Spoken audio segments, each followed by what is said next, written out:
Hi everyone, and welcome to Chapter 6 of Because of Winn-Dixie. Thank you Scholastic for allowing me to read this. Chapter 6. I spent a lot of time that summer at the Herman W. Block Memorial Library. The Herman W. Block Memorial Library sounds like it would be a big fancy place, but it is not. It's just a little old house full of books, and Miss Fanny Block is in charge of them all. She is a small, very old woman with short gray hair, and she was the first friend I made in Naomi.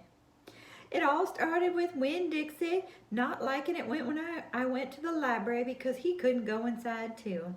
But I showed him how he would stand up on his hind legs and look into the window and see me in there selecting my books, and he was okay as long as he could see me. But the thing was, the first time Miss Fanny Block saw Winn-Dixie standing up on his hind legs like that, looking in the window, she didn't think he was a dog. She thought he was a bear. This is what happened. I was picking out my books and kind of humming to myself, and all of a sudden there was this loud, scary scream. I went running up to the front of the library, and there was Miss Fanny Block sitting on the floor behind her desk. "Miss Franny," I said, "are you all right?" "A bear," she said. "A bear?" I asked. "He's come back," she said. "He has?" I asked. "Where is he?" "Out there," she said, raising a finger and pointing at Winn-Dixie standing up on his hind legs looking at me from the window. "Miss Franny Block," I said, "that's not a bear, that's a dog. That's my dog, Winn-Dixie." "Are you positive?" she asked. "Yes, ma'am," I told her. "I'm positive. He's my dog. I'd know him anywhere." Miss Franny sat there trembling and shaking.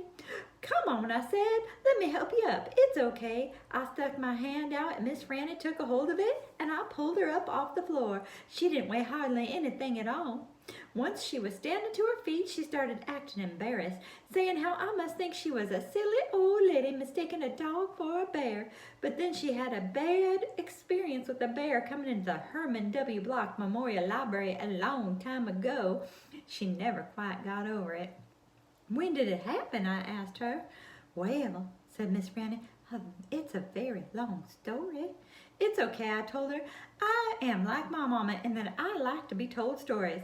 But before you start telling it, can Winn-Dixie come in and listen too? He gets lonely without me." "Well, I don't know," said Miss Franny. "Dogs are not allowed in the Herman W. Block Memorial Library." "He'll be good," I told her. "He is a dog who goes to church." And before she could say yes or no, I went outside and got Winn-Dixie, and he came in and lay down with a humph and a sigh right at Miss Franny's feet. She looked down at him and said, "He most certainly is a large dog." "Yes, ma'am," I told her. "He has a large heart, too." "Well," Miss Franny said, and she bent over and gave Winn-Dixie a pat on the head, and Winn-Dixie wagged his tail back and forth and snuffled his nose at her like her little old lady feet.